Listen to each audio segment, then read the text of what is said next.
అడిగిన ప్రశ్నలందరికీ సమాధానం చెప్పారు, చేస్తారని నమ్మకం కూడా మాకు ఉంది. అదేవిధంగా మా గతంలో 13 జిల్లాలు ఇప్పుడు 26 జిల్లాలు అయినా మా జిల్లాల్లో సుమారు 6 నుంచి 10% వరకు యాదవ్ సోదరులు అందరూ ఉన్నామన్న.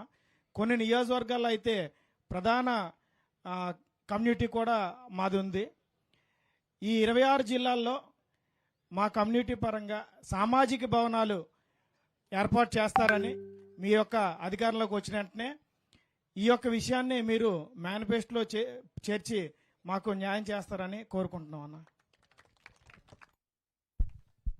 తమ్ముడు చాలా మంచి పాయింట్. బాబు గారు ముఖ్యమంత్రిగా ఉన్నప్పుడు దామాషా ప్రకారం ఎక్కడైతే ఉపకులాల వారిగా బీసీ సోదరులు ఎక్కడైతే ఎక్కువ ఉన్నారో ఆ ఉపకులాల వారిగా భవనాలు కట్టేదానికి నిధులు కేటాయించారు.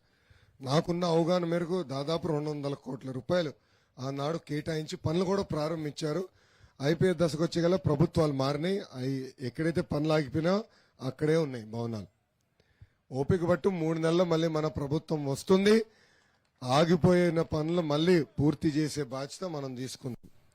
మీరు అడిగిన మేరకు ఎక్కడైతే యాదవ సోదరులు ఎక్కున్నారో అక్కడ భవనాలు కూడా కొత్త భవనాలు కట్టించే కమ్యూనిటీ బిల్డింగ్స్ కట్టించే బాధ్యత మేము తీసుకుంటాం. ముందర నియోజకవర్గ స్థాయిలో కట్టుకుందాం. దెన్ నెక్స్ట్ ఫేజ్ మండల్ స్థాయిలో కూడా కట్టాలనేది తెలుగుదేశం పార్టీ ఆలోచన. తప్పనిసరిగా దానికి కట్టుబడి ఉన్నాము. రెండో విషయం, తెలుగుదేశం పార్టీ మేనిఫెస్టో ఈ సూపర్ సిక్స్తో వెళ్దామని ఇది హామీగా ఇస్తున్నా. ఇక్కడ లైవ్లో ఉంది, నేనే రికార్డ్ చేస్తున్నా మీకోసం.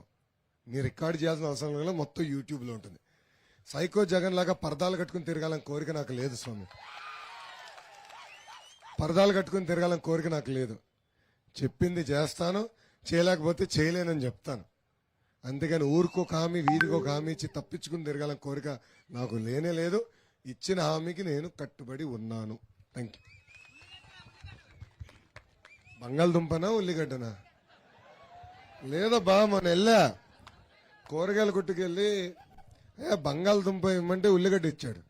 ఇదేంటబ్బా, నా కేజీ బంగాళదుంప అడిగా, కేజీ ఉల్లిగడ్డ